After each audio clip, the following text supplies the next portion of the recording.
Atoms and molecules. This is an ant hill. The ants are busy building it. It takes many small grains of sand to make an ant hill. If you take a closer look at the grain of sand under a scanning tunneling microscope, you can see that even the small grain of sand consists of millions of particles which are minuscule in nature. These particles are called atoms. Atoms are the building blocks of all material. Atoms are made up of three types of particles called protons, neutrons and electrons. An atom has a central nucleus with protons and neutrons in it. Protons are positively charged and neutrons have no charge, so the nucleus is positively charged. Protons and neutrons are collectively called nucleons. Electrons are negatively charged and are located around the nucleus. An atom has the same number of negatively charged electrons as it has positively charged protons in the nucleus. Therefore, atoms are electrically neutral. Electrons are distributed in a definite path around the nucleus and are called shells or orbits. This concept was introduced by Niels Bohr. According to Bohr, different electrons revolve around the nucleus in their own different orbits. The atom has been compared to the solar system. In an atom, the nucleus is the sun and the electrons are the planets.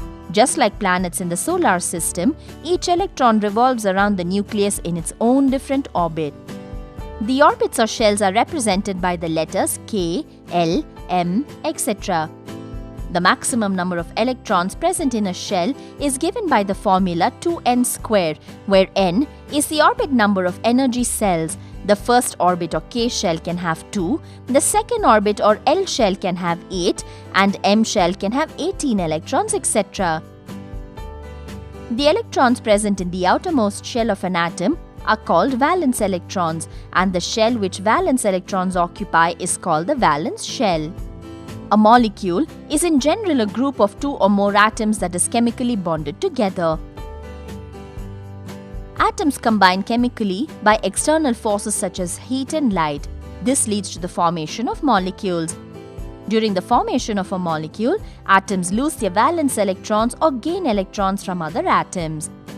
For instance, if two pieces of wax are to be joined, they are heated. After heating, the two pieces are pressed together to form a single structure. Here, heat is the chemical factor which is responsible for joining the molecules of wax pieces. There are two main types of bonds, covalent and ionic.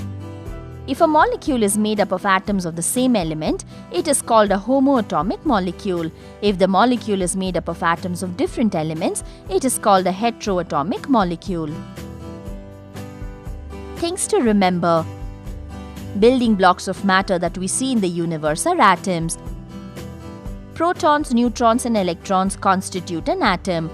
Protons have a positive charge and neutrons have no charge and electrons are negatively charged. The maximum number of electrons present in a shell is given by the formula 2n square.